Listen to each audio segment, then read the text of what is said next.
Hey everyone, What If Fan here, bringing you another exciting part of What If Karmic Gacha system in Modern Family World. You can find the fanfic title and the original author's name on my Patreon page. Make sure to check it out and show them some love. If you enjoy the video, don't forget to like, subscribe, and ring that notification bell so you never miss an upload. Also check out my Patreon channel for early releases of all the series, where you can find all the series released one day ahead of YouTube. Alright, let's jump into it. Chapter 131, I have a can of whoopass, and I'm not afraid to use it. General POV. As soon as the visitors came, Edward's group of friends saw them through the gaps of the curtain drop. Enid was the first one who saw it, and she took out her phone to film the situation intuitively. Who the hell are those guys? Jacob muttered in irritation before standing up on the air mattress, causing the others to sway from his big motions. Hey, Ed is asking us to wait. Elsa grabbed Jacob's arm to calm him down and restrain him as she noticed Ed's signal. Jenna held her left arm and started to shiver quietly as the situation reminded her of some bad memories. Alex noticed it and hugged her to calm her down. It's okay. He's here. No one can hurt you. Alex muttered subconsciously as she watched the scene with a fiery glint in her eyes. Edward POV. Being surrounded by the three boys, I had no fear. In fact, I was quite curious as to why they were targeting me. I put my hands on my back and gestured to the direction of the pillow fort. Don't come out, I whispered in my heart. Hopefully, they will get the hint. Seeing my casual demeanor, it intensified the burning anger inside Roy's heart. The 6'2" muscular football player gritted his teeth and swung his fist at me. I avoided it by swerving backwards and taking a few steps back at the same time. I laughed at him and asked in a playful manner, "So that's it? No words, no explanations, nothing? I should at least know why you want to kick my ass, right? You said I have stolen something from you? Abby's supposed to go to prom with me." Roy exploded, trying to punch me again. But as he stepped forward, I grabbed his arm and used a judo throw on him, slamming him on the floor. Arg! He exclaimed in pain before gritting his teeth and using his legs to chase me away. His two friends were hesitating at first, but they ran to me to help.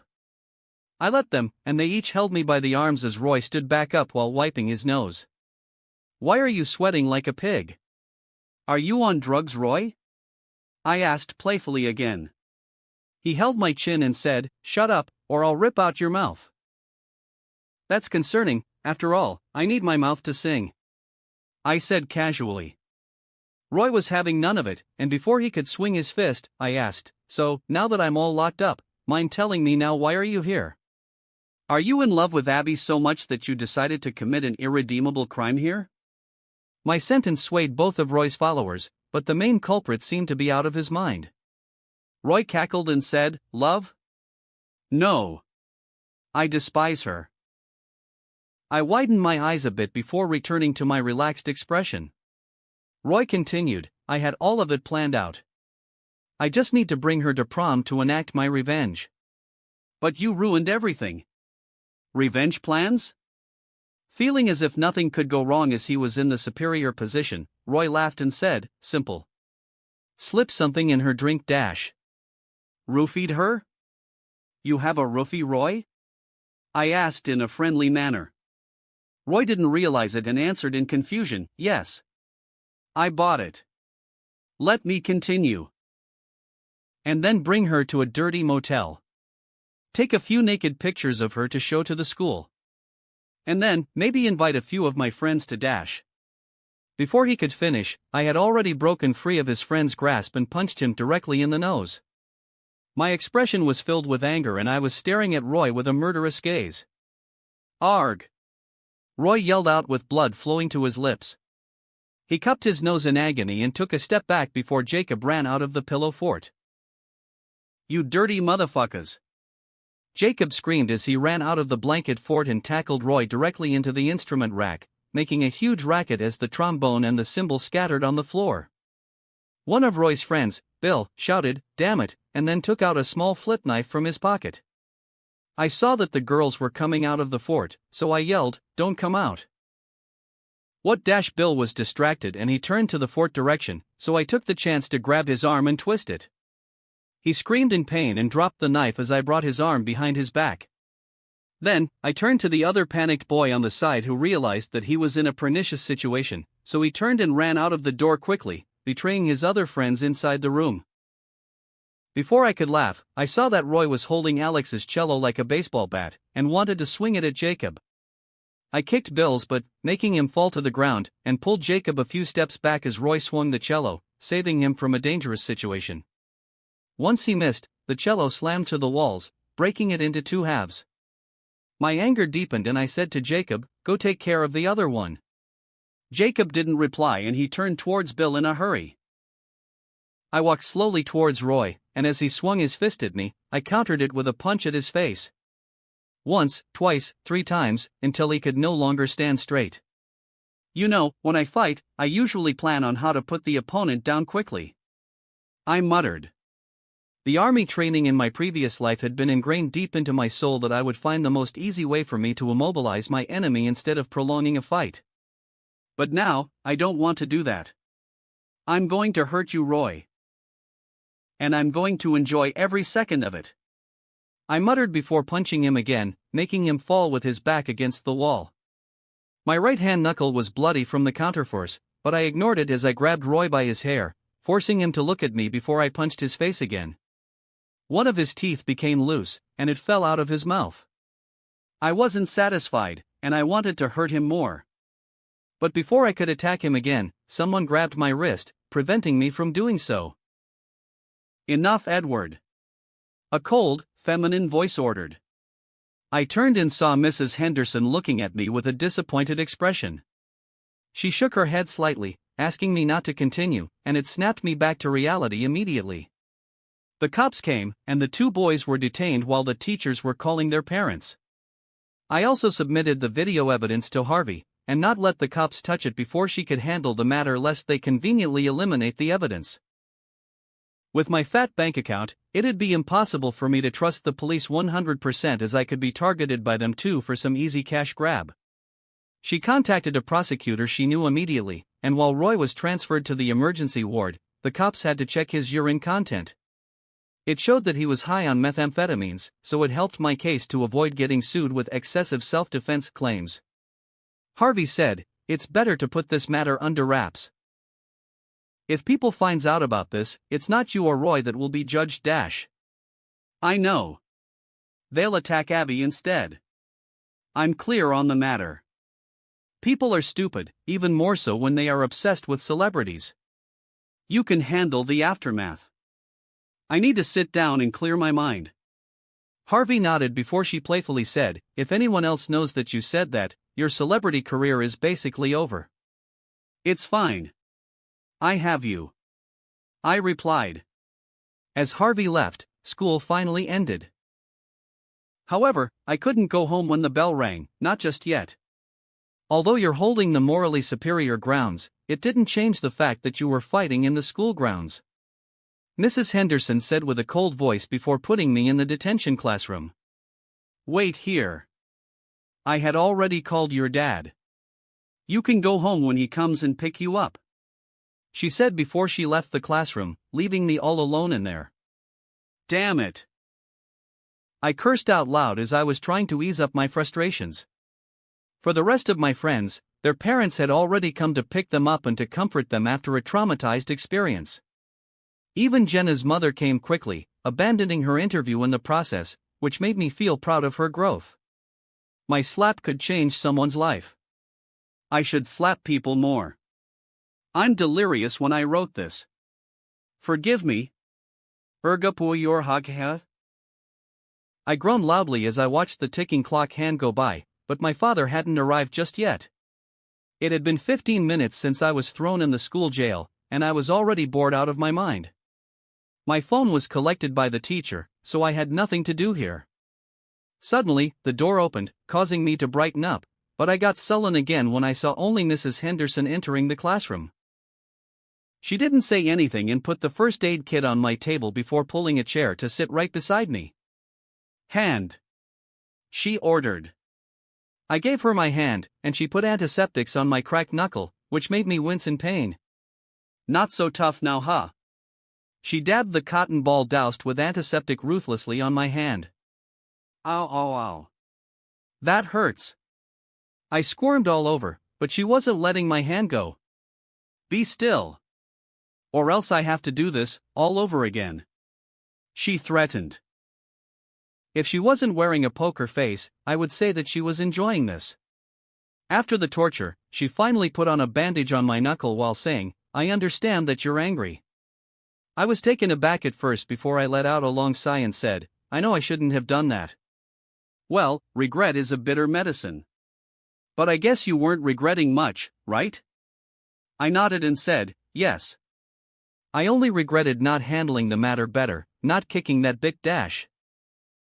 The teacher glared at me, causing me to change my wordings immediately. Not kicking that guy's butt. And knocking out his teeth, she added with an angry expression. Yeah, I trailed off as I took my hand back from the teacher. She then let out a sigh and said, "Next time when these kinds of things happen, ask someone to call me immediately." You're going to beat them up for us? I joked. She suddenly put her hand on top of my head, making me shudder in fear. But then, she did the unexpected thing and started ruffling my hair. Yes. I couldn't let them hurt my good student after all. Even though I was feeling warm inside, I raised my eyebrow as I said, "A good student? A good student, and a good boy." I'm not a good boy. You're a good boy. I'm not. I brushed her hand away, and saw her smirking as she put her hand down. Annoyed, I crossed my arms and said, "When's my dad coming?" He's almost here. In the meantime, don't break any more rules. I hate to put you in detention again on the last day of school. When did I break the rules? I asked with a shrug. She paused before saying, building a pillow fort, sneaking contrabands in the cello case, not wearing a standard school outfit. She saw that I was surprised, and she decided to tease me, but I'm not afraid that you will do these things again. After all, you're a good boy. I was flabbergasted, and my annoyance made me swear internally, oh. I'll show you a good boy alright. Maybe it was because of my ego, or my puberty hormones made me unable to accept what she thought of me, so I decided to go out big on the last day of school. I couldn't continue correcting her as my dad arrived at the classroom at this time. He was wearing a ship captain's uniform and hat as he had to directly drive over here after finishing a cruise trip. Dad dash. We'll talk in the car, Ed. I'm sorry, Mrs. Henderson, my son has troubled you. My dad automatically apologized to the teacher, and had a private talk with her for a while before she could release me. General POV. Dunphy's house. Honey, we're here. Alex is fine, Claire said as she entered the house. Phil yelled back, "Is Ted back yet? I'm worried that Ed will be abandoned if he's late. He's rushing there as fast as he can," Claire replied back. As Alex returned, Phil hurriedly asked, "What happened? What happened? Tell me everything. How did you get into a fight? Why are you so excited?" Alex asked warily as she put her cello case down. Dad just watched Fight Club, Luke tattled. No, I didn't. Phil pushed Luke away under Claire's menacing stare, and turned to Alex again to get the answer. Well, Ed told us not to say anything, so that is what I'll do. Alex said teasingly before opening her cello case, also, I need a new cello. I can't wait for the lawsuit to get a new one. I need to play it in the concert this Saturday. Both parents were speechless by Alex's focus. Claire didn't want the matter to be brushed off, so she asked, "Why did the fight happen?" Your teacher told me a few things, but I also need to hear it from you. Oh, just some boys being idiots. Are you going to buy me a new cello or not? Phil interjected, Sweetheart, we can go buy a new one after this, but we need to know what happened to the full story. Sorry, but I can't tell you, Alex said. Why? Claire asked with narrowed eyes. Because I promised Ed. Besides, This isn't the first time he got into a fight. Alex realized that she had said the wrong thing when she saw the look of confusion in her parents' face. Anyway. No. Not anyway. Tell me. Did Ed fight around a lot? Should I be concerned? Claire freaked out and held Alex by her shoulder, preventing her from walking away. While Alex was being interrogated, Jacob also had to face some questions from his dad about the matter. Did you fight? His dad, Mr. Green, asked casually while Jacob sat next to him in the car. Yes. Jacob replied curtly. Did you win? Yes. Good. And that was all they talked about for the matter. Jenna, Elsa, Phineas and Billy, all of them were interrogated by their parents, but they didn't break their promise and just answered simply about the fight. I'm sorry, Billy. That must be horrifying for you. Billy's mother said to her while they were in the car, and the pair of siblings were sitting on the back seat. Hey. You okay? Phineas asked as Billy had been silent since the fight happened. Phineas. Billy muttered. What?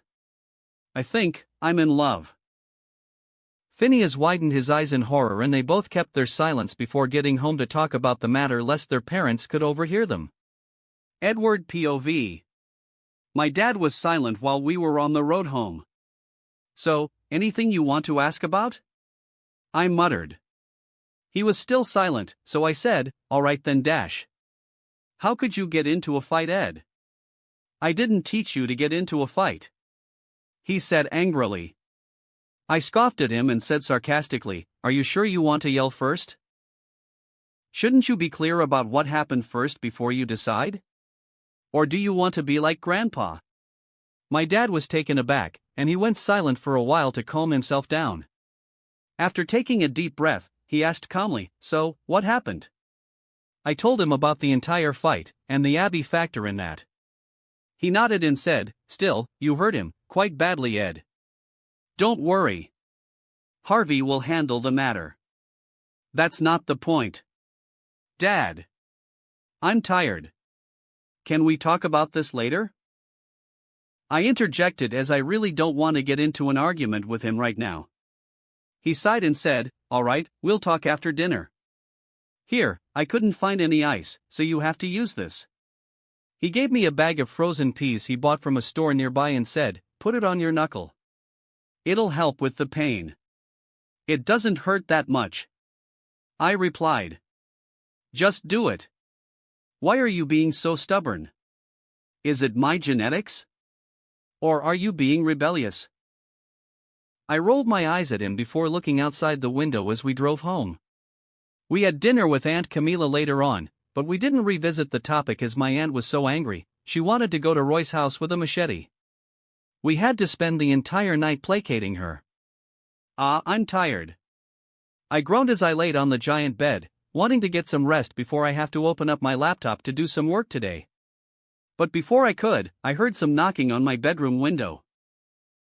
I sat up reluctantly and went to the window with the intention of telling Abby that I needed some alone time, but I widened my eyes as I opened the curtain.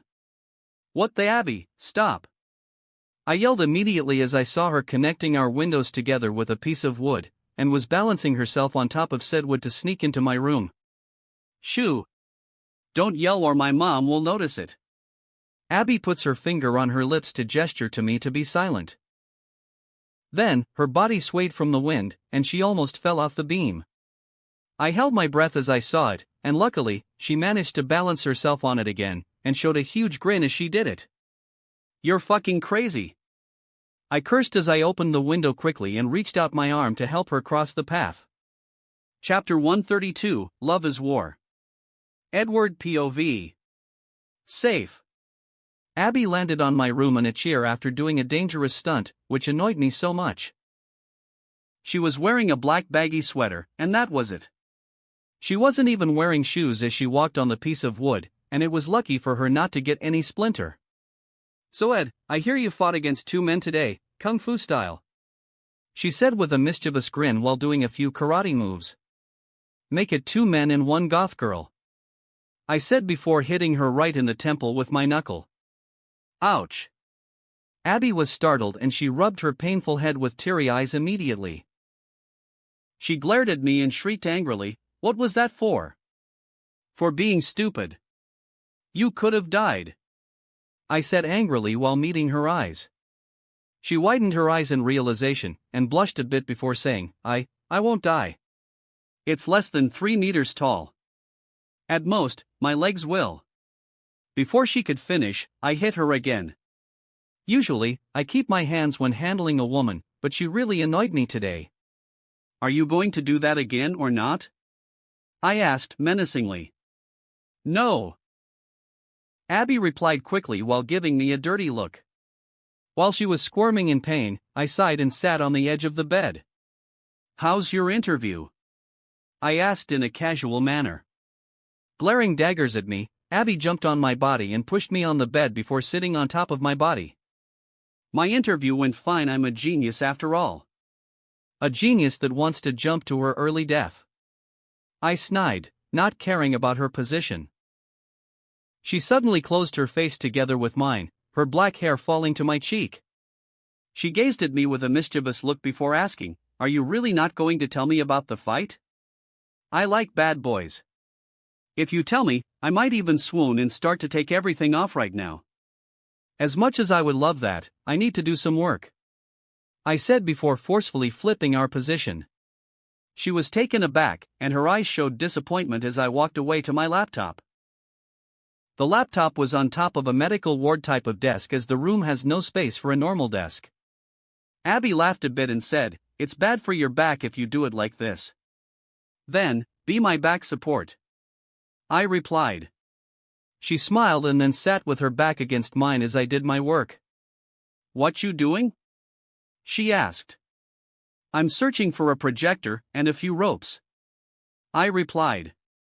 "But I don't think I have time to buy a new one, so I have to borrow the projector from Phil."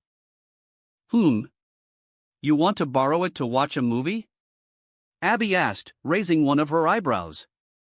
"With who?" "It's for school tomorrow," I replied casually while doing maintenance on my websites. Abby was bored and she turned to look at the laptop, at the same time pressing her breast on my back to still provide me with some support. "This new cushion feels great," I joked. Soft, ample back support with a slight irritation on the skin from the rough surface. Recommended to remove the cover before sitting. 4 stars. She gave me a stinky eyes and said, "How dare you? Change the review to 5 stars right now." She tried to tickle me, but as she kept distracting my work, I turned and looked at her with a solemn expression. Startled, Abby asked while stammering, "W what?" 5 minutes later, she was waving the white flag on the bedroom, breathing heavily with a flushing face as I tickled her all over. I was sure that my aunt could hear the sound of her laughing, but she decided to ignore it, which I was thankful for. After a while, Abby hugged me from behind again and stuck her body closely to mine before asking, "What you doing now?" "I'm currently making sure no terrorist organization has stepped foot on my forum," I replied. I had already written a few algorithms to analyze the conversations in the forums, so it wasn't that much work. "Sounds serious," she muttered with her hands feeling up my abs. "Do you want to listen to some music?" I asked as I knew for sure she was bored. "You can put on anything," Abby replied. "All right then." Then, I opened YouTube and put on the music video for Stacy's mom. "Abby's mom has got it going on." I sang the song together with the video, causing Abby to narrow her eyes at me. "What?" she asked menacingly. But I continued singing along to the song. "Abby's mom has got it going on. Abby, can't you see? Your mom is the girl for me." Before I could finish, she attacked me by biting my shoulder. "OW, all right. I laughed out loud after teasing the girl. She pouted and pushed me away before standing up beside me to fix her sweater as it was riding upwards, revealing her black laced panties. "Nah, it's fine. By the way, have you bought the dress yet? Can I take a look at it?" I asked to change the subject. She was startled and then stammered, "No. It's bad luck for the date to see the prom dress before the before prom. I gave her a weird look before sighing and said, "At least tell me the color theme. Then, maybe I can find something similar." "Black, of course," she replied decisively. "I kinda suspected that." "Wait, I should bring you a corsage, right?" I asked. "What's that?" She was confused. Then, I googled the image for a corsage and showed it to her. She was still confused and asked, "Is it important?" "I don't know. This is the first prom for me too, you know." Her lips curled upward and she muttered, hiding her excitement, "So I managed to become your first in something. Lucky for me." I turned to her with a soft smile on my face before I clarified, "First kiss, first date, first time smoking weed, first time I went down on someone, first time someone went down on me, first hit job dash." She cupped my mouth with a blushing face immediately. "Okay? I get it. I get it." Then, she held my face and kissed me softly on the lips. We locked eyes for a while, and our face was inching closer and closer. "Yo, you should get back to work," Abby said after moving her blushing face away. "Why, yeah. I should," I muttered before turning my attention to the laptop again. Abby stared at my bandaged hand while I was working, and her hand shivered slightly before she hugged me from the back as tight as she could. "Can I hear a song from your album?" she asked suddenly. "Sure. Which one?" I replied in a casual manner as I have all the copies of my songs in the laptop. "The one you sang for me before." "Got it," I muttered before playing the song that I sang just for her before, titled Just the Way You Are. General POV flashback. "He's so cool. Like an alpha wolf. When Jacob moved to protect the wolf pack leader was awesome too. They all be like, hiya. Hiya. And then Ed be like, punch punch. And Roy be like, wham. His body hits the floor. Look, I even got his teeth. I will make a necklace from this to commemorate this day forever." Enid muttered to Ed's poster on the wall excitedly as she arrived home and was lying down on her bed. Her bedsheet was a huge picture of a Siberian wolf, and she got a lot of stuffed wolf toys all over the bed. Bomb asterisk. Suddenly, an angry teenager with a flat chest opened the door to Enid's bedroom quickly. "Hey! I need some answers." Tara demanded. "Tell me, why are Bill and Roy thrown into jail? You know the details, right?" Enid's eyes moved to the left as she avoided her sister's prying stares and hiding the tooth in her hand at the same time. "I don't know. I don't know anything." Tara narrowed her eyes at Enid and said, "You know your phone's storage is connected to the cloud, right?" Enid widened her eyes in surprise and grabbed Tara's arm before she could go and open up the laptop. "And oh. I promised Ed not to tell anyone about it. So Ed was involved." Enid gasped and said, "You tricked me." "What happened? Did Roy finally go crazy? Why is Bill? Wait, I got a text from Jay." "Jay?" Enid tilted her head in a puzzled manner. "You know, she's Hendrik's girlfriend, well, ex from today onwards. He usually hangs out around Roy and Bill, so I asked Jay to find out if he knew anything about it." Tara explained while Enid thought about the matter. "Wait, if you find out on your own, that means I didn't break my promise, right?" "Exactly," Tara replied before checking her messages. "Well, Jay said Roy went crazy for Abby's boobs. Want to break Ed's arm for touching it before him. Want to use a roofie? Wait, is this real?" Tara widened her eyes in disbelief as she understood the situation. "Yes. It's pretty crazy, right? You should have seen the fight. Pow POW. I swear Ed could film for a movie with his moves," Enid said while mimicking Ed's punches. While the two siblings were talking, Abby stood beside the door, listening to everything they talked about while holding a pink lipstick on her hand. "Promise me not to tell Abby about it," Enid said to Tara after telling her the entire incident. "Why? She needs to know." Tara didn't agree with Enid or with Edward's approach on the matter. "Ed told us if Abby knows, she will be sad, and he wants her to be happy on the few days she has left in LA. Enid begged Tara. So don't tell her, okay? Even though she was reluctant, Tara finally let out a long sigh and said, okay. I won't, right now. I will tell her when she gets to New York later, and when she is finally settled down there. Abby played with the pink lipstick in her hand with a complicated expression on her face.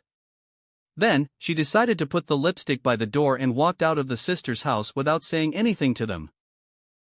She entered the house because Tara had left her lipstick in her car, and she wanted to return it to her. She didn't think she would stumble onto a big secret. As she drove home, tears started to fall. That bastard. I already told him I don't like people lying to me, she said while wiping her eyes, but her mouth was smiling. That bastard, she muttered with a slight chuckle. Flashback ends. Ed, when we go to prom tomorrow, I want to tell you something. Wait, why are you opening up your school's planning blueprint? Abby asked after she was surprised seeing the picture popped out on the laptop.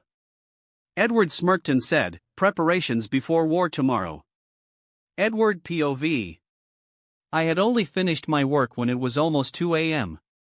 Abby was already lying down, groggy, and almost fell asleep on my giant bed, and she sat up after seeing me standing up.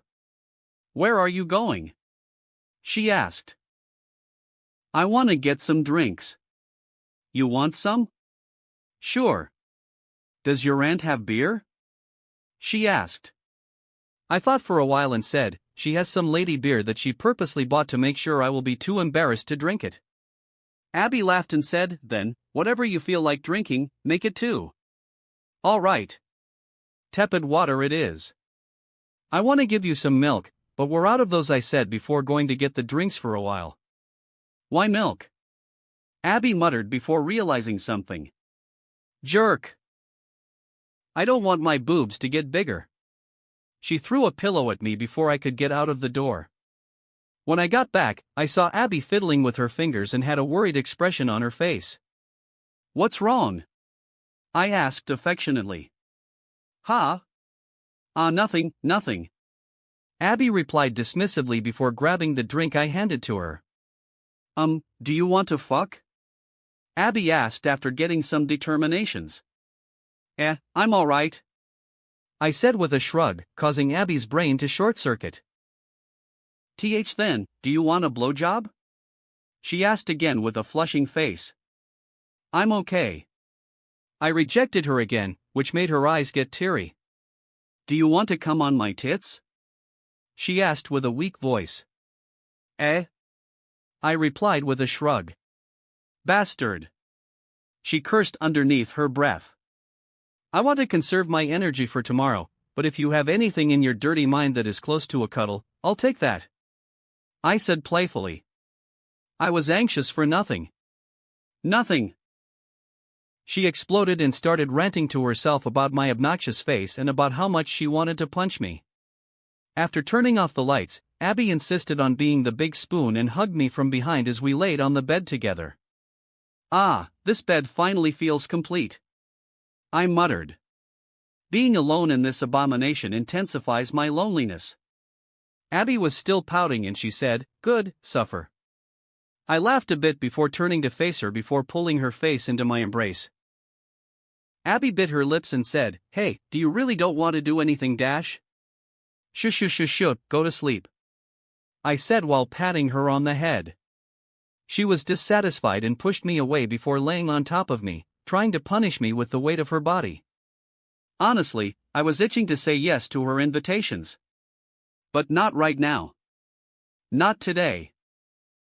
I grabbed her tightly to prevent her from moving after she forced me to roll over a few times, and while we were laughing and giggling, suddenly my door slammed open. You know, I waited, I'd been nice. I let you kids play.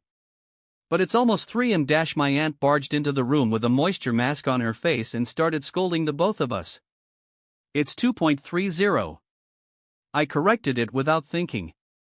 She was in disbelief and she said sarcastically, gee.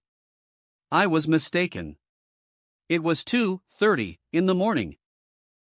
Now, I don't know what kinds of plays you kids want to do, talking about having sex, and not actually having it, giggling and laughing, shouting and screaming. I swear if you guys don't go to sleep in 5 minutes, I will jump into that giant mattress and force you guys to fuck even if it means that I had to push your body myself. Last warning. Go to sleep. She then slammed the door shut as she went out of the room. Both Abby and I were stunned, and we turned to look at each other before we giggled in a low volume.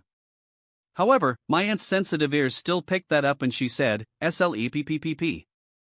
All right." I replied before both Abby and I closed our eyes as we hugged each other. Abby slowly pulled the blanket to cover the both of us, and then we talked for a few more minutes. Abby suddenly sat up and removed her sweater, revealing her bare breast and laced black panties. I was stunned for a bit before she lay back down and pulled the blanket to cover her body. "I can't sleep with that on. Too hot, don't you think?" she said while smirking evilly. "Oh Lord, help me pass this test." I mumbled to myself as Abby hugged me and put her head on top of my chest as she faked sleeping. The anger in her heart was finally soothed as right now, I was the one who was put in an anxiety-ridden position. She then nudged her head even more and then put her legs on top of mine, her hand dangerously close to my center of gravity. "Lord, please." I prayed inwardly as I avoided moving to accidentally prevent myself from touching those I should not have touched today. General POV. Dunphy's house. "Mom, I need 5 more of those blankets," Alex said before pulling Luke's blanket from his body, making him shiver in the cold morning. "Alex, what is this? What are you guys going to do?" Claire asked in disbelief before helping Alex stuff all of the blankets inside her empty cello case after she threw away the broken cello inside of it. "I'm not clear yet," Alex replied to Claire's disbelief. Green's house. Jacob was standing next to his mother in their backyard as she went to hang the laundry early in the morning. Mrs. Green looked weirdly at Jacob as she hung the blankets on the laundry pole. Jacob then removed the blanket and then put it inside a big luggage bag beside him. "Jacob, this is not what I meant when I say let it dry first," Mrs. Green scolded. Abraham's house. "How about this one bubule? You used it during your circumcision," Abraham's mom said while giving him a green blanket. Abraham froze and said, "No. Mom. Are you trying to embarrass me? Burn this and scatter the ashes to the ocean with the rest of my penis." Enid's house. Enid attacked her parents in their bedroom by pulling the blankets away from them, and she also packed a few of her wolf logo blankets before muttering to a wolf doll not so far away, "Today is the day. We're going to go out big." Jenna's house. "How many blankets do you want, sweetie? 100? 200? I will swing by your school when I go to the film set later on to drop them off," Jenna's mother said in a casual manner. "Thank you, Mommy. I love you," Jenna said before giving her mother a tight hug. Elsa's house. "Another blanket? Why don't you just pack the whole house with you and bring that to school?" Elsa's policewoman mother started a huge rant about how weird the school is nowadays while her younger siblings followed her mother around the house like baby ducklings, mimicking her as she nagged. "And don't you dare lose my blankets like you lose my Tupperware," her mother nagged. "I didn't lose them. They were broken so I threw them away," Elsa retorted. "Oh, and how were they broken?" "They just magically decided that, oh, I'm too big, so I must split myself in half? Oh, I just got a bruise, it has nothing to do with the bat on my husband's hand. Oh, Mr. President, I don't know how the bullet got into your he-dash." "Okay, don't continue," Elsa shouted hurriedly. Her mother widened her eyes and then said, "I almost went there. Thanks for stopping me." "You're welcome," Elsa said before carrying all of her bags to the car. Edward's place. Abby rubbed her eyes as she sat up from the bed. "Why are you up so early?" she asked the overly active boy. But then, Edward turned to her direction and pulled the blanket wrapping around her body.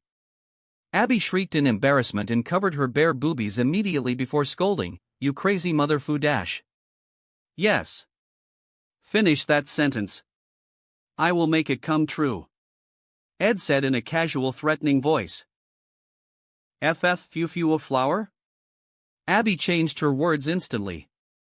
Ed smirked before saying, "I'll pick you up in a limo at 5. Then, he walked outside of the room before kicking his aunt's bedroom door open. "Police! This is a blanket raid!" His aunt yelled in horror as she was woken up abruptly from her deep sleep, but Ed was ruthless and he pulled the blanket away from her bed, making her fall to the floor. "Uhu, you puyutato." Camila cursed after Ed walked away in satisfaction, managing to enact his revenge for her intrusion to his bedroom last night. In the music classroom, a small army of grade 8 teenagers had assembled when Ed stood on a platform to address them. "Ladies and gentlemen, today, we will no longer be bound by the strict rules this establishment imposed upon us. Today, on our very last day, we will decide the rules for the school." The crowd cheered and clapped before Edward continued, "Today, we're going to..." Chapter 133, Fort Wars, One Bad Boy Prince vs. Ice Queen. General POV. A huge blanket fort was erected inside the music classroom, and the fort was extended all over the school's corridors, speedily encroaching the school's facilities and classroom as it grew continuously. A camera crew were filming the entire process diligently, following the kids who were building the infrastructure with vigor. Sitting on a brown, cushioned chair in the middle of the room was Edward. He wore a crown on his head, a leather jacket and ripped jeans. Next to him was Jenna, Billy, Enid, and Alex. They were sitting on cushions on the floor, while Jacob guarded the door to the room. Similar to the construction site, a lone cameraman was following Edward around with a camera and was exclusively filming him. Knockety knock knock asterisk. That's the secret signal, my lord. It must be the jester who ventures out of Fluffyshire in search of the news. Jacob muttered while saluting Lord Edward by placing his hand on his football Under Armour he wore on top of his red pajamas. "Let him in," Edward ordered. Jacob saluted the Lord before opening the door. Dressed in a green and red pajama paired with a jester cap on his head, Abraham kneeled in front of the chair and said, "Esteemed Lord of Fluffyshire." He turned to the girls and said, "Honorable members of the harem." "Hey!" Alex retorted while Jenna and Enid blushed. Billy's mind was blanking out, therefore she didn't respond to the salutations.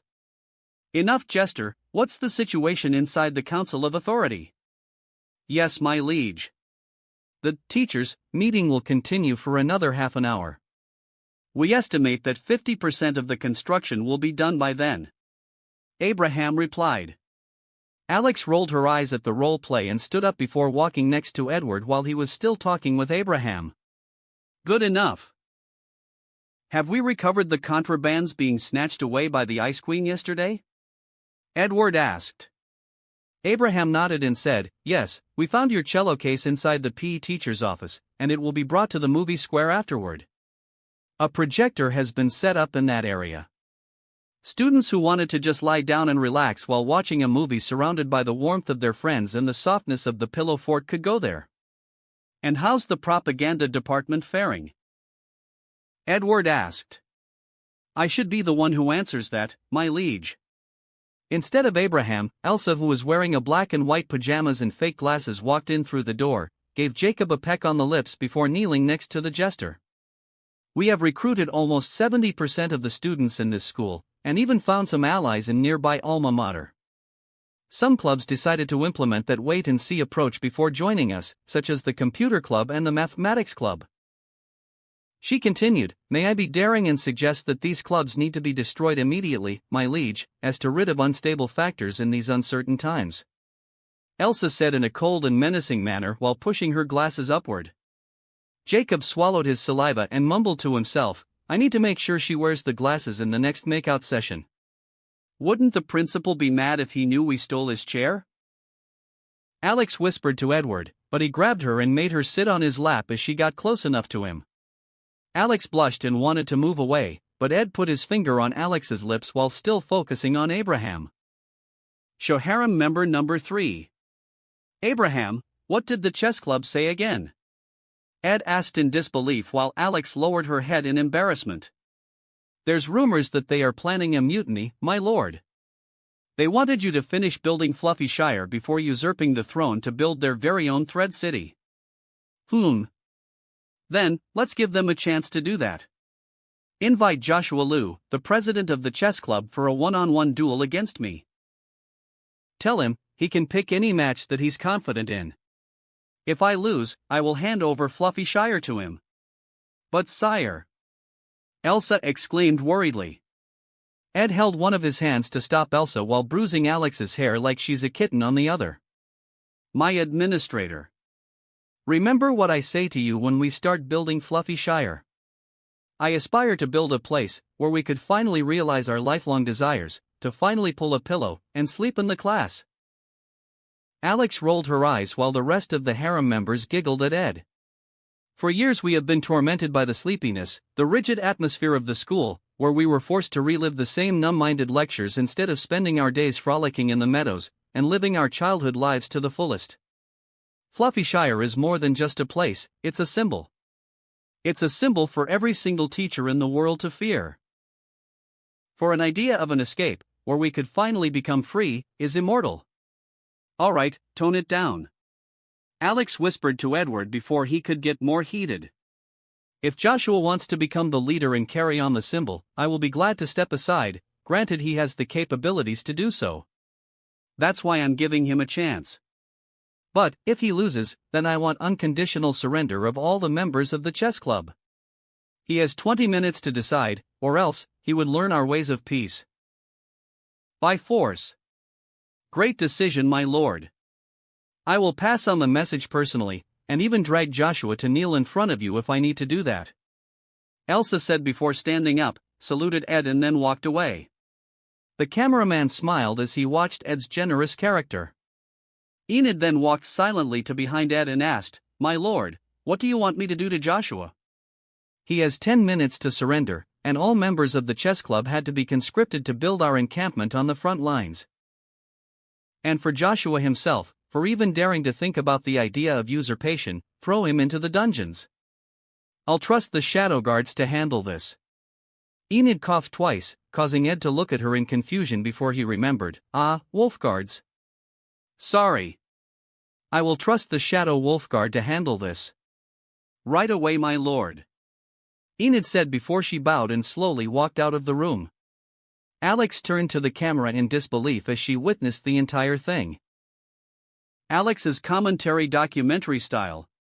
Okay, this is quickly getting out of hand. And to think that the reason the whole thing started is because Mrs. Herderson told him he's a good boy?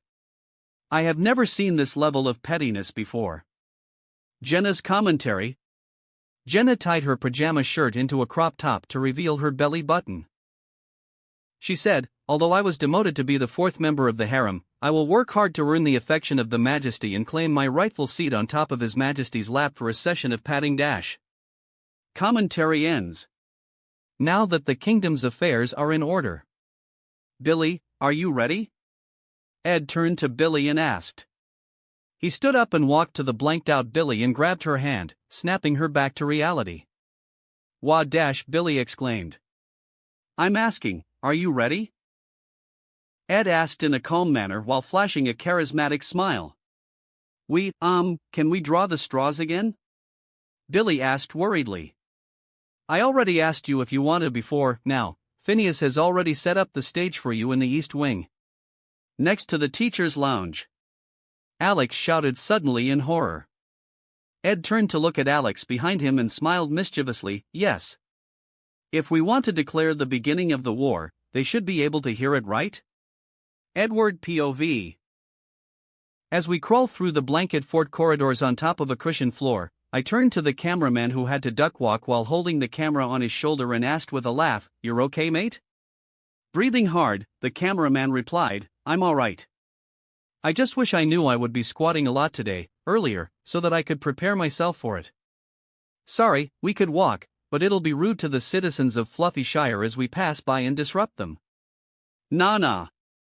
I understand. The cameraman replied. I then looked into the camera and explained, "Right now, we're going to the East Wing where Billy, a member of my band who's going to perform in front of over 1,000 people tomorrow, will sing her songs in front of a crowd for the first time ever. I added, not only Billy, but even Alex and Phineas will have to do the same thing today as they need the experience of performing before being pushed in front of a large crowd tomorrow. You should have told us sooner, Alex retorted as she crawled in front of me. I smacked her ass, causing her to yelp in pain as she dared to question my methods and crawled past her as I talked with the camera. We finally arrived at the bulletin board area where the pillow fort was big enough for a crowd of people to stand up in. Phineas waved at us while setting up the microphone stand. The twerking kid Barnes was holding the dolly carts with the speakers on it. He was tasked to run away with the speakers if we were interrupted later on. Billy was standing behind the microphone with a worried expression on her face. Holding an acoustic guitar in my hand, I walked to her and put my hand on her shoulder. Hey, you okay? I know I said you have no choice, but I won't force you if you don't want to. No. It's all right. I want to do it, Billy said before brushing her long, silvery blonde hair back, eyes filled with determinations. She was wearing a black sweater and black sweatpants, and she took a deep breath before giving me the signal to start. I held the wireless microphone in my hand and looked at the small crowd of around 20 people in front of me before starting the show. Good morning, everyone. Are you guys comfortable? The crowd cheered, holding up their blankets and pillows in the air, and shook them as I asked. I laughed a bit and said, all right, we're not going to dally any further, as the longer we stay here, the more dangerous it'll be for all of us. Today, there will be 4 different performances being played all over the school. Make sure to catch all of them. To start it off, we have Billy, a good friend of mine with an amazing voice. Billy blushed a bit, and I turned to her and spoke as if I was only speaking to her. It's true. Okay, shut up, she muttered with her face all red. Billy is going to sing a cover for a song you guys all know, the song that shook the entire school in January. Now, I'm not going to tell you guys the name of the song, as I know you will definitely know this one. Give it up for Billie Eilish. The crowd clapped and cheered for Billy before I counted the cue and started strumming my guitar. Song, all starred by Smash Mouth acoustic cover Foothunter, YouTube female cover, https://www.youtube.com/watch?v L0-DZH-CQE&T=1S. The crowd exploded into excitement as they heard the intro. I turned to Billy and muttered, I told you they'll know the song. Phineas played the piano while Alex was responsible for making the beat. The cover wasn't as intense as the song, as it carried out a more mellow vibe and the songs focused more on Billy's vocals. Billy took a deep breath, closed her eyes and then sang.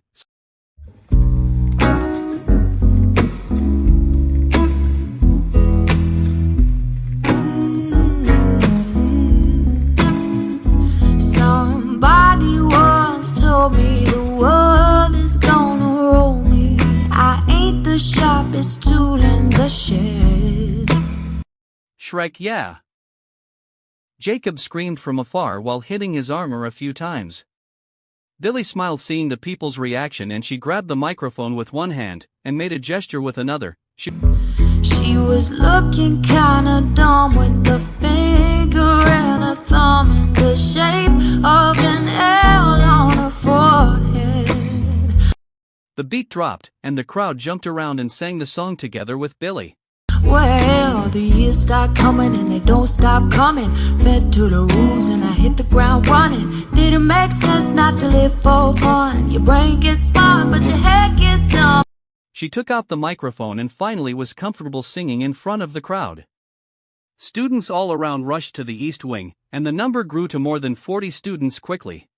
So much to do, so much to see. So what's wrong with taking the back streets? You never know if you don't go. You never shine if you don't glow. She turned to me and pointed her finger at me while I faced her. Hey now, you're an all-star. Get your game on, go play. Hey now, you're a rock star. Get your show on, get paid. She made a money gesture before looking upwards while slowly raising her hand. And all that glitters is gold. Only shooting stars breaks the mold. It's a cool place, and they say it gets colder. You're bundled up now, wait till you get older. The students who were holding a blanket wrapped it with their friends as they swayed to the music. But the media men beg to differ, judging by the hole in the satellite picture. The ice we skate is getting pretty thin. The water's getting warm, so you might as well swim. It's summer break, I shouted, causing the crowd to cheer once more. Billy laughed while continuing. The world's on fire, how about yours? That's the way I like it, and I never get bored. She walked closer to me and muttered without the crowd could hear, "Sing it with me." "Sure," I replied. We shared the microphone she was holding as we harmonized. Together, hey now, you're an all-star, get your game on, go play. Hey now, you're a rock star, get the show on, get paid, and know that glitters is gold. Only shooting stars break the mold. Billy vocalized during the bridge, "Hoo-yah-h-h." She stepped into the crowd and danced together with them as she sang.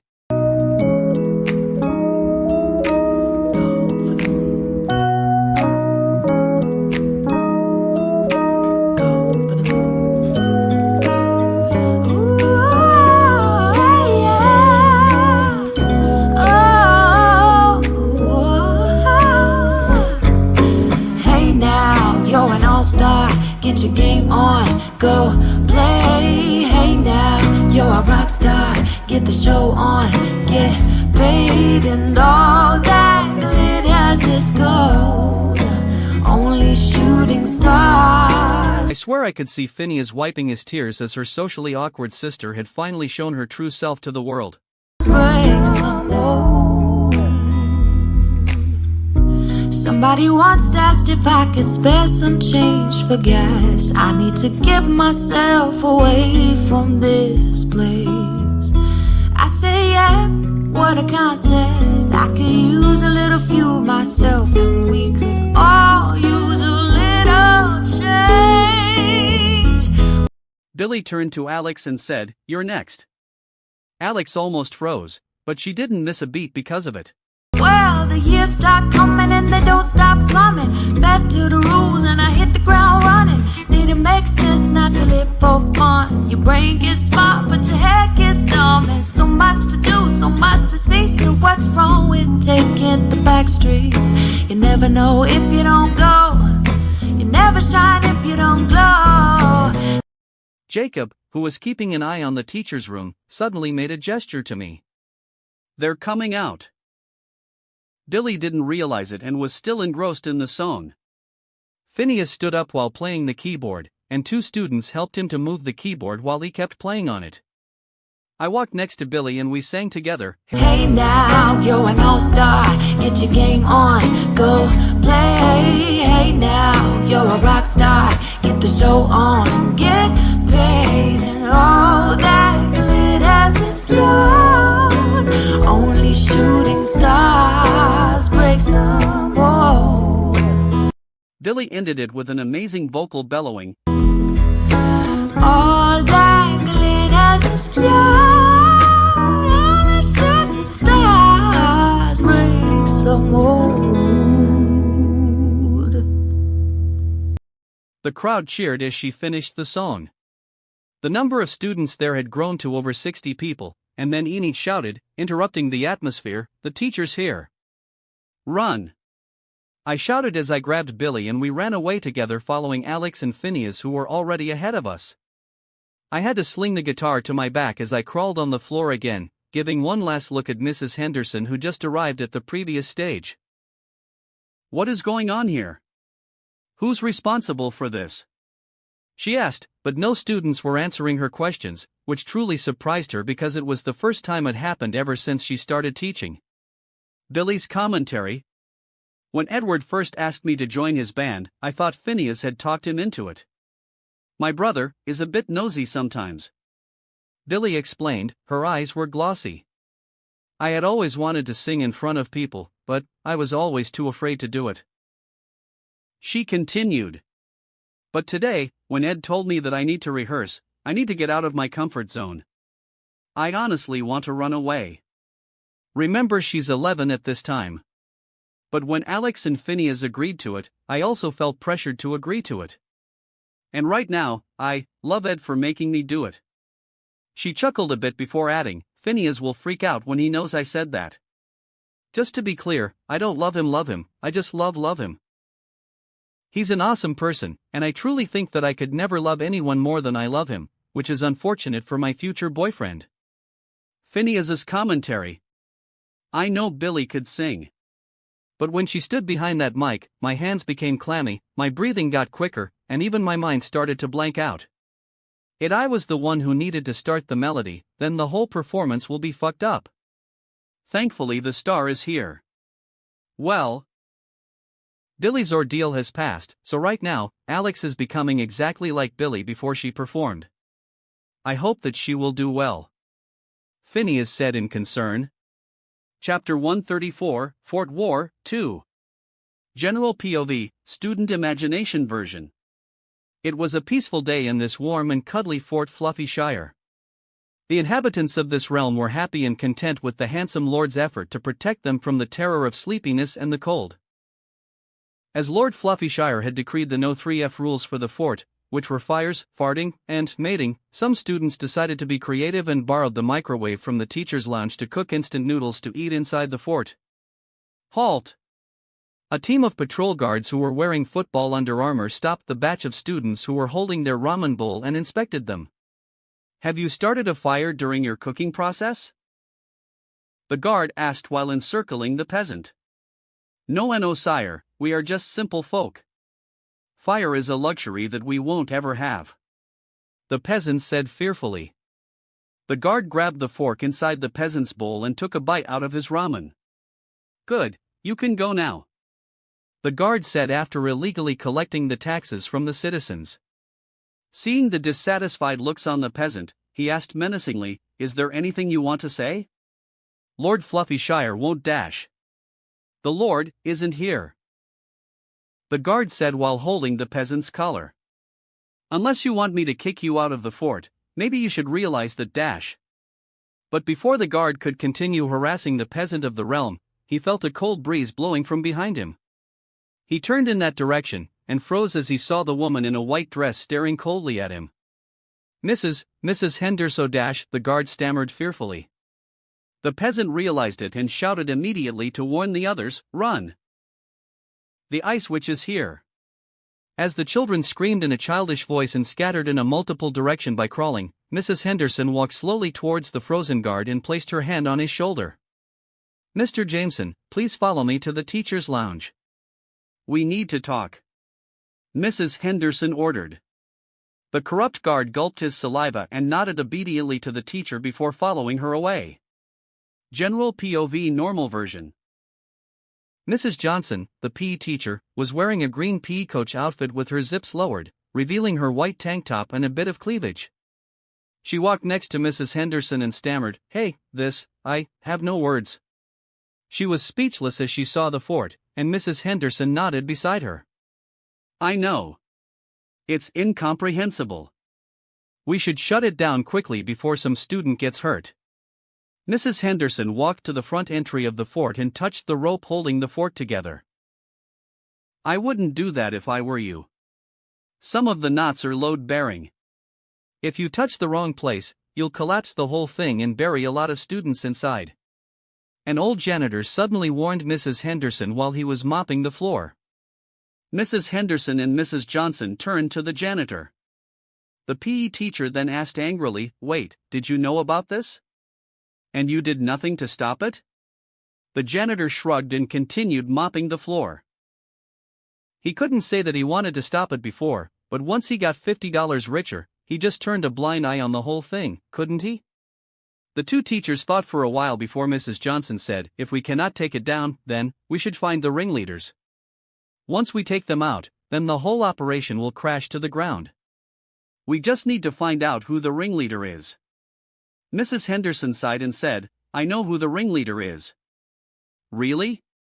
Who is it? The PE coach asked in disbelief. It's a good boy that wants to pretend he's a bad boy. Mrs. Henderson replied before taking out her phone and calling the alleged ringleader of the operation. Then, if you know who he is, you might be able to tell me, just why is there a cameraman filming us right now? The PE coach turned to the cameraman next to them. The cameraman whispered, just pretend I'm not here, causing both of the teachers to be in disbelief. While the call was connecting, Mrs. Henderson said to the other teacher, go inside and try to find out where Ed and his friends are. Okay. See you inside. The PE coach grinned before getting on all fours and crawled into the fort's corridors at high speed, startling the students relaxing around as she passed. Inside the music classroom. Hip hip, hooray! The girls and the boys threw Billy up in the air, making her giggle while still fearing for her life after her successful performance. Okay, put me down, Billy said shyly with a red face. Edward finally lets her off easy and then puts her on the floor on her own 2 feet again. While the rest of the group was complimenting Billy, Enid walked in and whispered to Edward from behind, "It's done, my lord." Edward turned to her and took out a white handkerchief from his pocket and began to wipe Enid's nose as it got dirt on it. Good job. Now, don't go anywhere. Alex is going to sing next. The cameraman zoomed into Enid's blushing, but still excited face as Edward was being affectionate with her. He was treating her as if she was her little sister, and she didn't feel bad about it, not in the least. Enid's commentary. Joshua? Who's that? Oh, the chess club. Right. I'm not going to tell you guys what I did to him. That's a secret that only me and Ed should know. Enid said with a smirk before sighing sadly. I want to watch Billy sing too. I was looking forward to it. The cameraman comforted Enid and said he recorded the performance. Enid brightened up and said, Really? Ed will put it on his streaming websites, right? I remember hearing him saying that his lawyer already asked for permission from Smash Mouth. Commentary ends. Alex heard it and was frozen. Her palms were sweaty, knees weak, arms were heavy. She looked at Edward, who was uploading something on his laptop, and her fear doubled. She tried to shake off her nervousness, but it wasn't working. At this time, Ed's phone started to ring. He smirked and he answered the call in a confident manner. Hello, Eve, what can I do for you? Don't be coy, Edward. Mrs. Henderson said coldly. I'm calling about the Pillow Fort. Pillow Fort? Where? Ed acted surprised. Mrs. Henderson didn't play along and asked, I'm sure you know that any injuries, any mishaps that happened under your instigation, will be placed under your permanent record. You're almost graduating, Ed, are you sure you want to risk that? Edward was silent for a bit, but a smile never left his face. He then replied, If I'm the one responsible for this, then yes, I will have a slight fear of getting branded as the ringleader. But I'm not. The one responsible for this is Lord Fluffyshire. You find him, then you can end this. Ed wanted to cut the call, but the teacher then said, I see. Then, you don't mind Mrs. Johnson taking a look inside the music classroom to find out who Lord Fluffyshire is, don't you? No. Not at all. But, Ed pretended to be distressed before he said coyly. But, it depends on whether or not she could make it to the class. And why is that? Mrs. Henderson asked with a raised brow. Let's just say that if she crawled from the East Wing, she needs to get past the Sports Entertainment District where a quiz competition is currently going on. Edward said in a calm manner as he sat on his throne. Even though she's a fan of the game, I don't think that she's going to abandon her responsibilities just to watch the quiz competition. Mrs. Henderson said while watching the cameraman with a confused expression. Then, she decided to walk to the teacher's office to get more allies. No, I think you misunderstood me. I don't think she'll just watch the game. I think that she'll register her name to participate in it. Edward said while beckoning Jacob to come near him. Then you had greatly miscalculated, Edward. I thought you're smarter than this. Mrs. Henderson said with a scoff. Really? Even if the price of the competition is a vintage, 1973 Lou Gehrig, mint condition baseball card worth over $500. The last piece of card she needed to complete her collection? Something that she has been working on for more than 5 years? Ed said lazily while holding his head with his hand while propping it on the armrest. I think she will abandon her responsibilities. I have no doubt, don't you think so, Mrs. Henderson? Ed enunciated the teacher's name, the girls watching him swoon at his behavior. Mrs. Henderson was silent for a while. Before she could refute Ed's word, the boy added, even if by the microcosmic chance that she managed to pull herself together, do you really think that the competition is the only hurdle she needs to overcome to get there? You mean here. Mrs. Henderson interrupted, causing Edward to laugh. And she's not the only teacher in this school. She added. Ed stopped laughing and grinned evilly before saying, I know. Mrs. Henderson looked around the teacher's office and widened her eyes as she noticed that it was all empty. What did you do, Edward Newgate? She enunciated his name in a menacing manner, but Edward just laughed. I didn't do anything. I'm not Fluffershire, remember? The old history teacher was actually teaching on the last day of school. It was the first time ever he was so excited to teach, as the students were actually responding to him. The listeners were wrapping themselves in blankets and thought that they could finally realize the year-long temptation of sleeping in history class. But when they actually had the chance to do it, while being provided with pillows and blankets to do so, they found themselves to be wide awake instead. Especially so for the grade 8 students who were having their last day in this school. You had gotten the entire school in your grasp? Mrs. Henderson asked in disbelief. Not me. But yes. Edward said while smirking.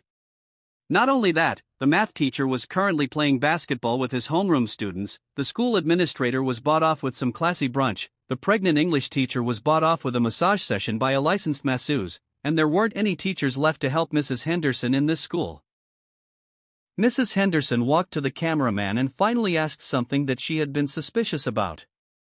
How did you guys get permission to film here? The cameraman replied casually, Oh. The principal did it. He signed the release and everything. Mrs. Henderson's face turned sullen and she looked at the cameraman in contempt. Then, she returned back to the call. I see. I'm in a very disadvantageous situation. But I wouldn't count my hens first before the eggs hatch if I'm Lord Fluffyshire. And why is that? Ed asked curiously.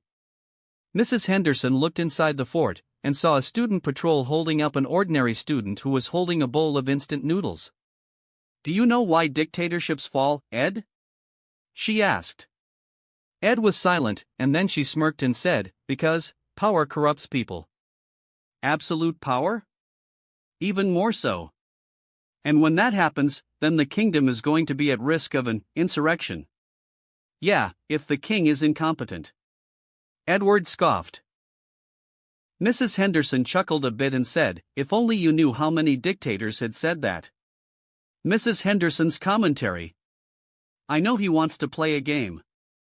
I'll show him that some people cannot be messed with. Everything he builds shall fall, and from the ashes will rise a new democratic republic. Wait, why am I getting absorbed in this? I'm the teacher. Edward POV. Well. The fuse is lit. Mrs. Henderson is raising an army. I said with some anticipation in my tone as I stood up from my throne. Jenna asked in a quizzical manner, And why are you so excited about it? Just because. I answered dismissively before walking up to Alex. When the next school bell rang, we will start the next performance. Alex, are you okay? Do you want some more practice? Alex pouted while crouching near the wall and said, I don't want practice. I need it. There's a difference. Billy was confused and said, You already sing well, why do you feel you need more practice? She wasn't being sarcastic.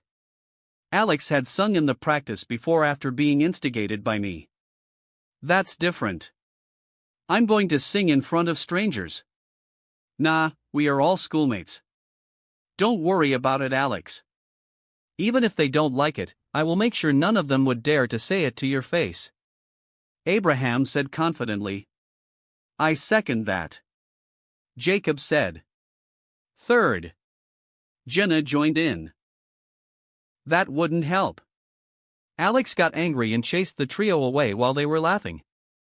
Before we got to the West Wing, which is near to the cafeteria, I asked Elsa about the progress of the expansion. Right now, we are currently 75% finished. However, it would be hard for us to expand from now on as various small forts have been erected, and its residents are preventing us from keeping up our pace. Elsa pushed up her glasses, feeling a bit discontent by the resistance and her inadequacy to handle the matter herself. Activate the hounds. If they are still resisting, well, just say that they would be out there, sleeping in the cold if they do, I replied in a cold manner. The group was shocked, but they nodded as they obediently followed the order. Abraham looked at his watch and said, It's almost time. Billy was holding a bass guitar and she muttered to Alex, The pressure must be twice of what I felt before as you're singing a song that's never been released before. Phineas then rebuked before Alex could, Yeah. But it's Edward's song. It's sure to be a hit. Just enjoy yourself while you're singing, Alex. That's true. You guys are all growing. I'm proud of you. I said before pulling the trio all together for a group hug.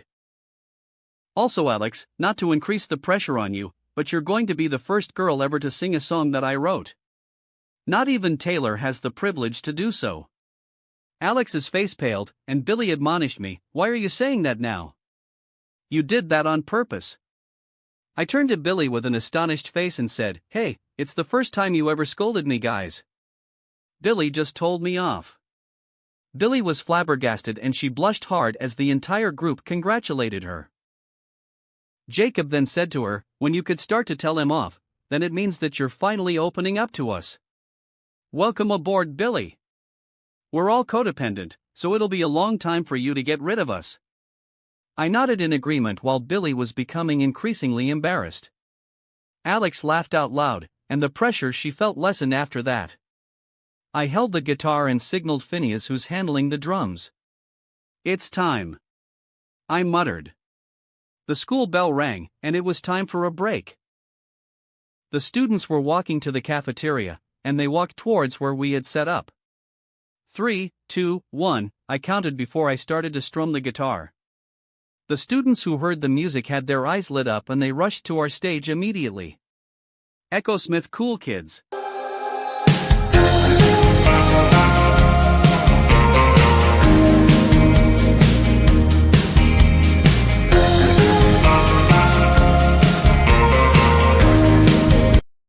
The students encircled us immediately as we played the intro. I smiled towards them and said, Ladies and gentlemen, give a big applause to Alex Dunphy, who's singing Cool Kids. The entire school had known that we were going to make impromptu performances today, so I didn't have to say much. Alex looked at the crowd with her heart beating wildly. Then, she decided to take off her glasses and grab the microphone with both hands before singing. She sees him walking in a straight line. That's not really her style. Her voice was mellow and a bit raspy as she was going through puberty, and the crowd was hooked on it immediately. And they all got the same heartbeat, but hers is falling behind. Alex was still anxious and she kept looking around. I get close to her to give her confidence as she continued. Nothing in this world could ever bring them down. Yeah, they're invincible, and she's just in the background. When Alex read the lyrics after rummaging through my stuff before, she had related hard to this song.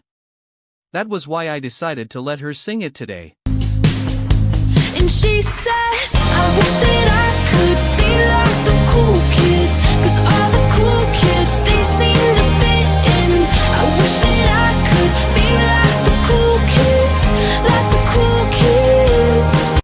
She turned to me as if asking if she did well, as she couldn't see the crowd's reaction. I nodded while smiling at her antics.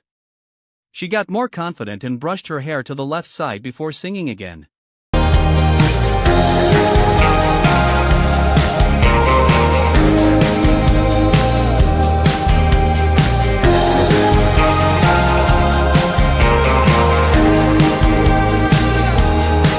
says I'm talking with a big smile, but they haven't got a clue. Yeah, they're living the good life, can't see what he is going through. She turned to look at me, but I just smiled. Jenna looked worried for a bit before she decided to push the thought to the back of her head and decided to focus 100% on Alex at her moment. They're driving fast cars, but they don't know where they're going. In the fast lane, living life without knowing. Everyone! I shouted. The crowd then sang together with Alex.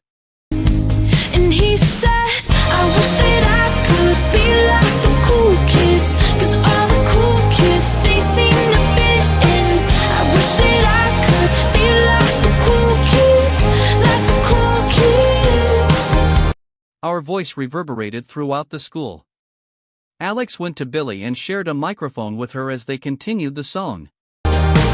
I wish that I could be like the cool kids, 'cause all the cool kids, they seem to get it.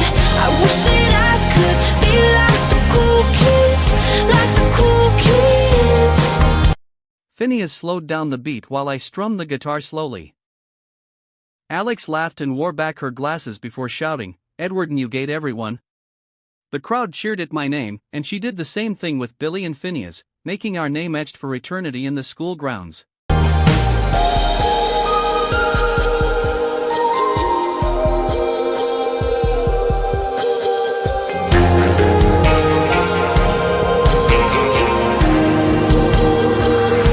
And they said, I wish that I could be like the cool kids, 'cause all the cool kids, they seem to fit in. I wish that I could be like the cool kids, like the cool kids.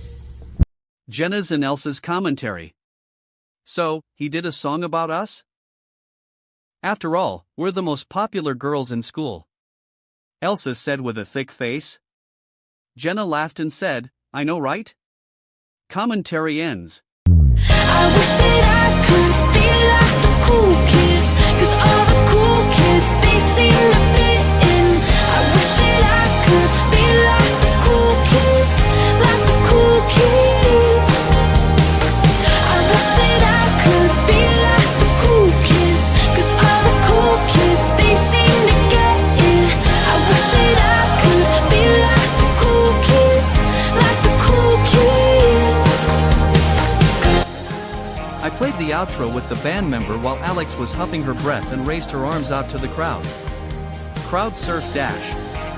But before she could do something to embarrass herself, I grabbed her and snatched the microphone from her. No crowd surfing. Enjoy your lunch everyone.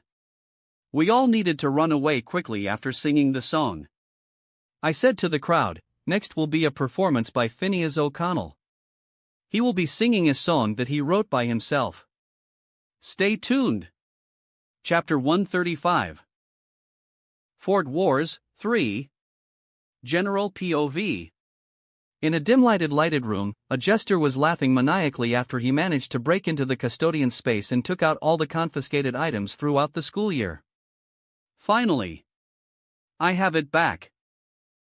He took out a lightsaber toy from the pile of contrabands in front of him, which consisted of porn mags, toys such as BB guns, lightsabers, yo-yo, skateboards, Tamagotchi game, Nintendos, lost items, bra paddings, teddy bears, Barbie dolls, and many more.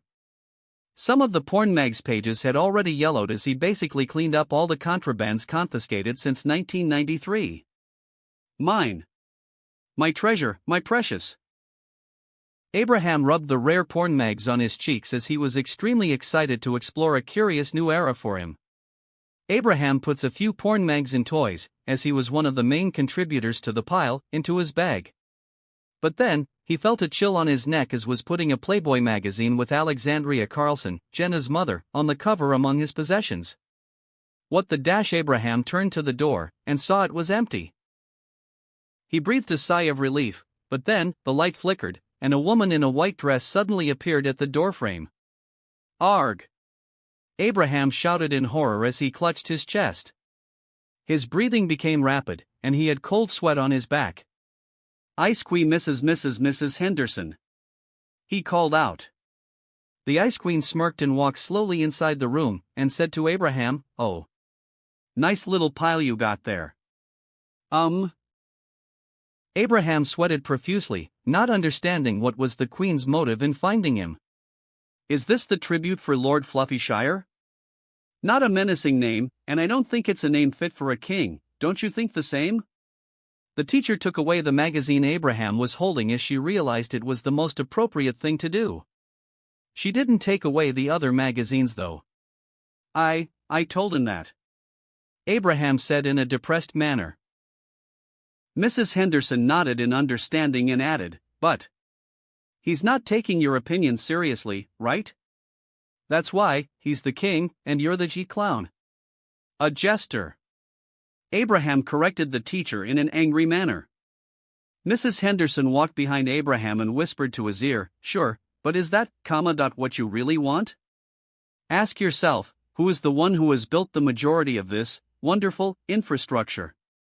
Is it the king? Why is he the only one enjoying the benefits from this?" Abraham widened his eyes in horror and he turned back quickly. He almost stumbled on the pile as he backstepped from Mrs. Henderson and said, I will not be instigated by you. The King is protecting all of us." "I see. I will not be able to break you, huh?" Mrs. Henderson said while slightly shaking his head. Abraham was a bit excited, but before he could say anything, Mrs. Henderson added, "I'm not someone that was close to you, or someone that has been inside your mind for years now." "No.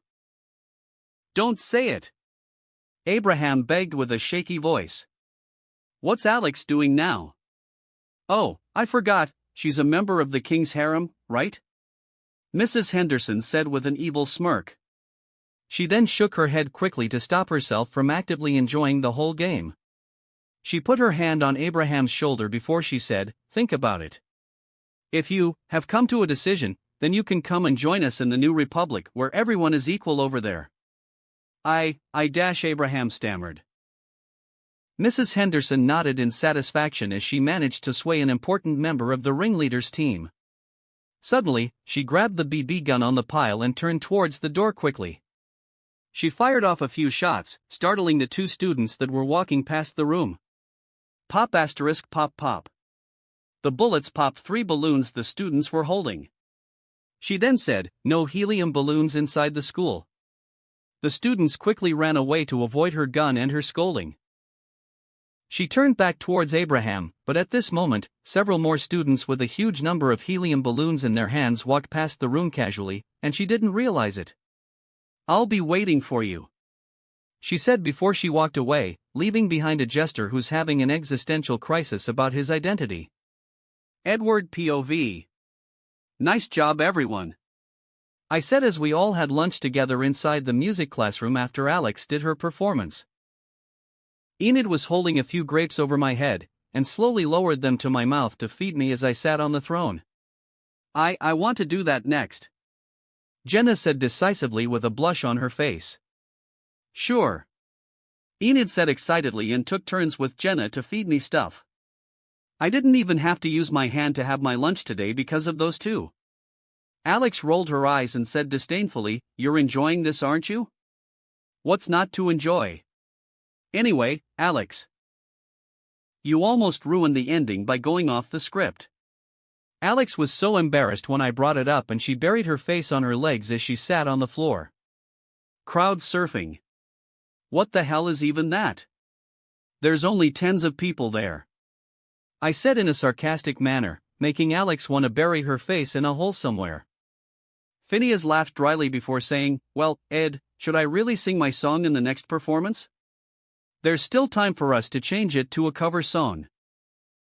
Most of us were confused by his sudden request. Billy spoke first, "But, you're the one who wants to sing your own song." Phineas scratched his cheek and said, "Yeah, I know that, but now, I don't think that it is a good idea." I looked at Phineas, who's having some self-doubt, and said, "I know how you feel, Phineas. It's scary to share your story to the world. You can say that." Phineas nodded in agreement. Billy sighed and said angrily, "No. You're doing it. I'm not." Phineas said to Billy, "Then, you're stupid." Billy shouted. It turned into a huge fight, and finally we had to interfere before both of them said something that they were going to regret.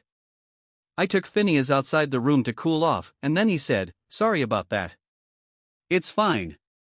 You know, I went through this." I shared. Phineas raised one of his eyebrows and said, "Really? I don't think so. You were confident that a song you wrote is going to be a hit. There's no miss with you." I don't think I have it in me to be like that. I nodded in understanding. Unlike me, he didn't have any future knowledge for him to know that what he had made was something great. Therefore, it was normal for him to have some self-doubt about the process.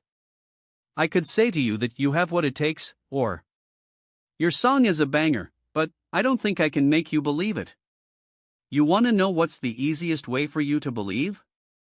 He looked up to me and asked, "What?" "You need to sing it." I replied in a casual manner. "Besides, I don't blame you. Even my heart is palpitating when I think about my performance next." He laughed a bit and said sarcastically, "Surely you jest. You're already a worldwide artist dash. But never have a worldwide tour." I joked. "Nah, you can do that later. People already love you, so you can be sure that they're going to love your songs. So don't blame me, as I couldn't believe you when you say you're still nervous about it." I laughed and patted Phineas on his back, making him confused. "Oh, but I am. See?" I showed him my sweaty palm, and he was shocked when he touched it. "All of us are facing our fears today," I said while looking up to the ceiling. "So, what do you say?" I asked him. He was silent for a while as he thought about it. Phineas POV. I hate Edward Newgate, or at least I used to. Growing up, I was always overshadowed by him when we competed in a classical music contest. The winner of the XX competition is Edward Newgate. And the crowd would stand up and clap for him as he picked up the trophy, while I was scolded by my music teacher for not winning the competition behind the stage. All of my life, I want to catch up to him. But then, the purpose of my life disappeared. I was lost, and my interest in classical music was also lost too. When I entered middle school, I was surprised when I saw him attending the same school. But, the once great classical musician Edward Newgate had downgraded into a typical teenage delinquent who's also a loner. He rejected everything, and subconsciously, I emulated him. I had no close friends, I became brash with my words, and even my little sister. Then, he decided to change once again. He made his mark in mainstream music, and I was confused. Is he not like me, and has decided to throw away music from our hearts? I couldn't find the answer. I could only watch him from afar as he became more and more successful. I became a shadow again, and the chasm between us grew further. As I became more mature, I realized that he had never known me, and all of my obsession for him was meaningless as he had never once looked in my direction. I decided to walk my own path. However, fate played a cruel trick. When I was alone in the music classroom, a nerdy, but cute girl walked in and asked me to teach her to play the cello. I didn't think much about it, and the thought of spending some time alone with a cute girl in an empty classroom excited me. It went on for a few days before she said that her friend is going to join us. I was surprised when I realized that her friend was him. And to top off my excitement, he seemed to know me. All this time I thought I belonged to his shadow, but he actually noticed me. It was like a shackle had been broken inside my heart, and he asked me to become a member of his band. As we practiced together, I realized that all of my thoughts about it were unfounded. He was not the rebel I thought he was. He wasn't a loner. He cared about other people, maybe even too much. When I told him that I had written my own songs, he wasn't surprised. I could read his expression at this time. I was as if he had known I had it in me. I was shocked, and I became anxious again. What would I do if I failed to meet his expectations? And now, he's telling me that he has fears too? I thought it was impossible for him to be scared. He was confident when he gave Alex the permission to sing his song. He already knew it would be a hit. And he has the same confidence about the song I'm singing. So why should I be scared? The image of him playing his violin in front of a crowd of thousands of people had been imprinted in my mind when I was 8 years old. He was my hero back then. And right now, he has returned to be my hero again. Better than a hero. He's now my friend.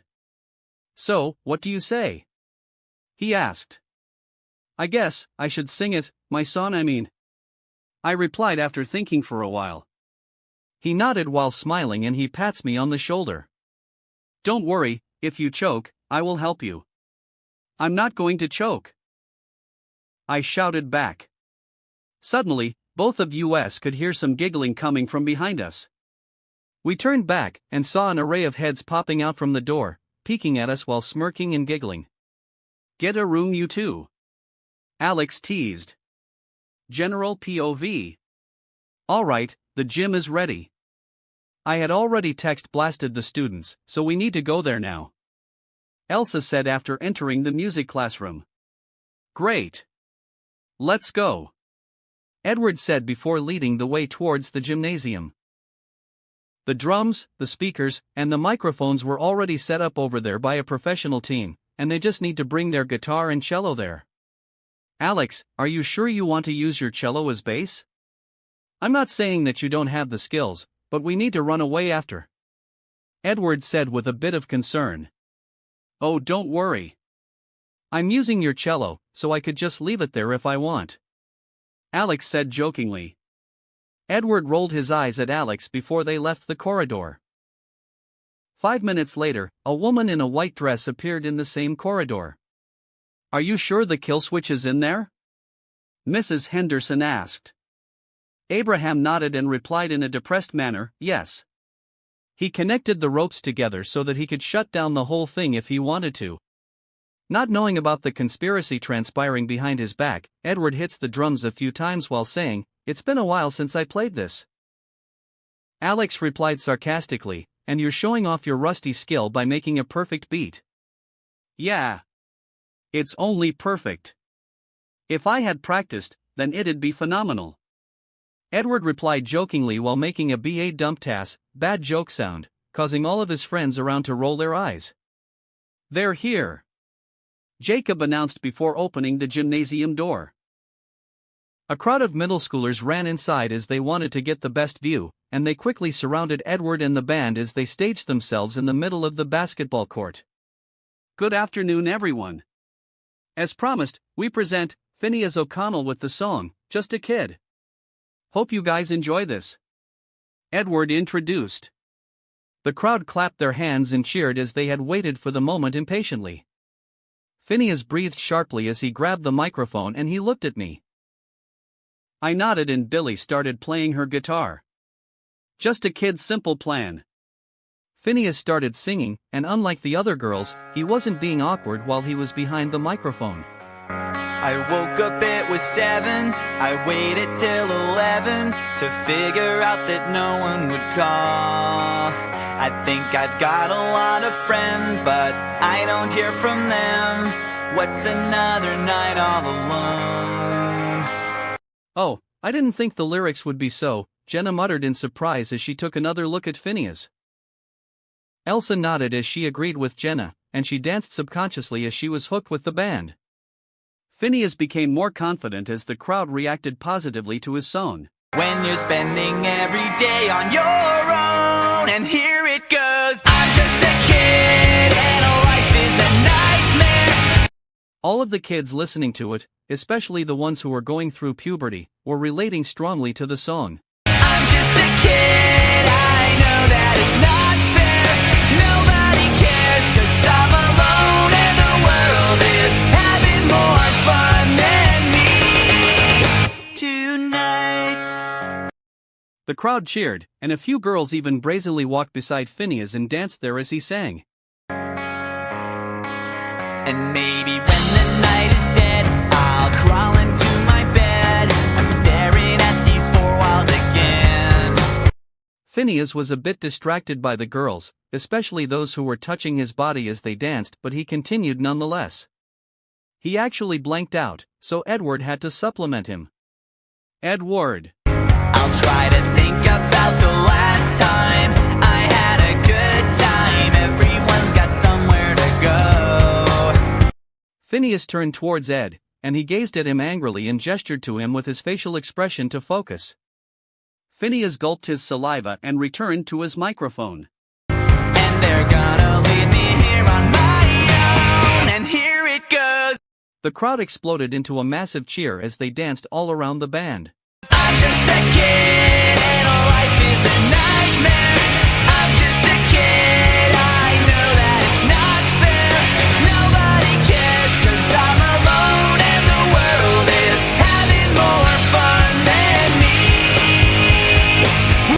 But then, the sound attracted a few teachers into the gymnasium.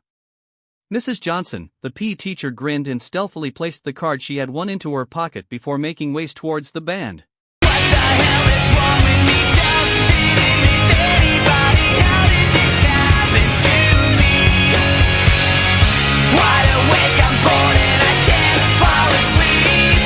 And every night is the worst night ever. Jacob saw the teacher and went to stop her quickly. But as he didn't know how to do that, he started dancing in front of the teacher. "What the move, Green?" Mrs. Johnson said. But Elsa and Jenna had already followed Jacob to help the band. Before long, a number of students were dancing around Mrs. Johnson, barricading her from moving forward to shut the whole thing down. Phineas saw it and showed a thumbs up to Jacob as he continued singing with a peace of mind. I'm just a kid. I'm just a kid. I'm just a kid. Billy, I'm just... Yeah, I'm just a kid. Alex. Edward. I'm just a kid. Billy. Alex. Edward was working hard on the drum until his forehead sweat rolled to his chin. He slammed the drumstick hard as Phineas sang. I'm just a kid and life is a nightmare. I'm just a kid, I know that it's not fair. Nobody cares 'cause I'm alone and the world is. Nobody wants to be alone in the world. Some teenagers had tears in their eyes as they swayed their bodies to the music. As Mrs. Johnson heard the lyrics, she was baffled and stopped trying to shut down the music and stared at the band with a complicated look. Phineas took out the microphone from the mic and started to move around the gym. I'm just a kid and life is a nightmare. I'm just a kid, I know that it's not fair. Nobody cares 'cause I'm alone and the world is. Nobody wants to be alone in the world. Nobody cares 'cause I'm alone and the world is having more fun than me tonight. Billy walked to Phineas and he sang while looking at her in a suspicious manner to the onlooker. I'm all alone tonight. Nobody cares tonight. 'Cause I'm just a kid tonight. Edward raised his hands as they finished drumming, and the crowd exploded into excitement as the song finished. Phineas. Phineas. Phineas. Alex. Alex. Alex. Billy. Billy. Billy. Edward. Edward. Edward. The fans chanted the band member's name, and at this moment, Mrs. Johnson finally arrived at the main vocal spot and grabbed the microphone from Phineas. All right, settle down. It's been fun, but it's now over," she said, pouring cold water to the crowd's excitement as they went quiet immediately. Mrs. Johnson turned towards the band member and said, "You guys. If you want to sing, you could just tell us instead of doing this. Wait a minute. Where's the main culprit, Edward Newgate?" Alex, Billy and Phineas were clear that their journey would end at this stage, and they replied to Mrs. Johnson at the same time with a smirk on their face, "We don't know." Ah, shit. Mrs. Johnson cursed, forgotten that she was still holding the microphone. Edward POV. Although it seemed that I had abandoned my friends, it was only a part of a bigger plan. I returned back to the music classroom, but there, I was surprised when I saw Abraham sitting on the throne I used to sit on. "Hello there." I called out, feeling that the atmosphere inside the room was a bit weird. That wraps up this part of What If Karmic Gacha System in Modern Family World. Thanks so much for listening. As always, new parts drop every 4 days, so be sure to stay tuned. Also check out my Patreon channel for early releases of all the series, where you can find all the series released one day ahead of YouTube. If you enjoyed the video, don't forget to like, subscribe, share it with your friends, and please consider supporting the original author as well. See you in the next one.